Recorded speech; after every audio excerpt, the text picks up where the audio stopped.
welcome to Foodie Gardening. I'm down at the plot today with a very red face because the slightest bit of warmth and I just heat up and go really red.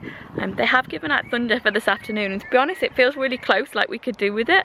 But it's been a lovely few days. We've had a really nice weather over the weekend. We just didn't get a chance to get down here. I was actually away at the ice cream farm in Cheshire, which was really good fun, but I'm here now at the plot having a bit of a sort out.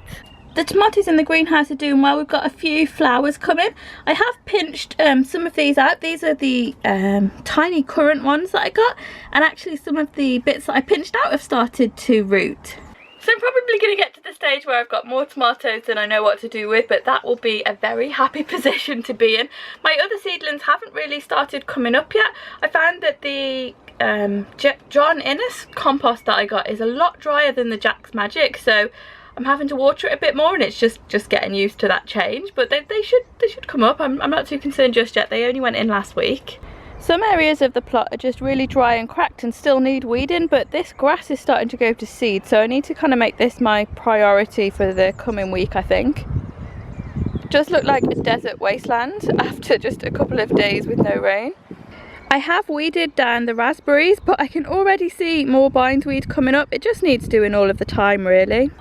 I've got flowers on some of the strawberries. These are the ones that we transplanted at the end of last year. And in here you can see there's quite a few artichokes. There's like 5 on this plant.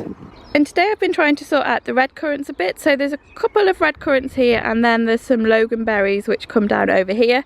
And then in those bags there's some topsoil. I really want to get rid of them because they look just totally unsightly, but we are going to need that topsoil.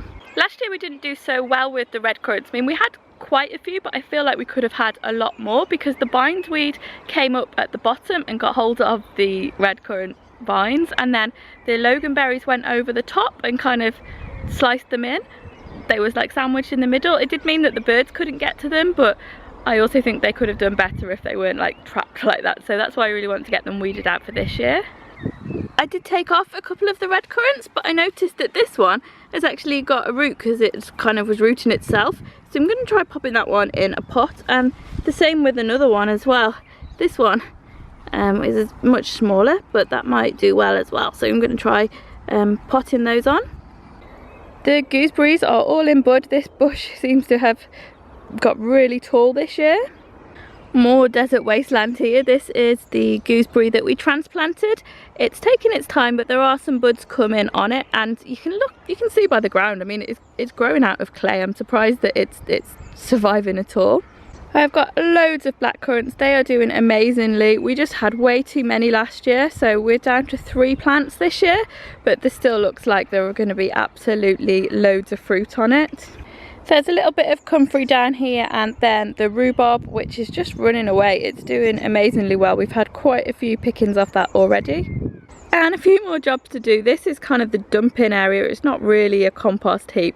And this is what was going to be the asparagus bed, but it never really turned into it. Look at my neighbour's plot. That is a sexy plot. I'm pretty sure if you're looking for something easy to grow, that black currants are probably the way to go, because this is the one that we took out. Most of its roots are exposed. It's been really cold weather and it's still growing in this just rubbish heap. I feel like I need to have my sunglasses on when I'm filming down here. I'm just having a little iced coffee at the moment, which I've got in my little gold Starbucks cup. I'll show you. It's this one, and I've actually started putting ice cubes of coffee, well, coffee in the ice cube tray in the freezer, and putting the frozen coffee cubes in there and topping it up with milk before I leave the house. And then I have my iced coffee while I'm down at the plot, and it saves me paying like £4 for a coffee on my way down from Starbucks, which is really good. So this week there's not a lot to show you. There's a lot happening, but it's just creeping bit by bit. It's mainly getting the weeding sorted out, and hopefully those seedlings will come up soon. So that's all for now, guys. Thanks for watching. Bye bye.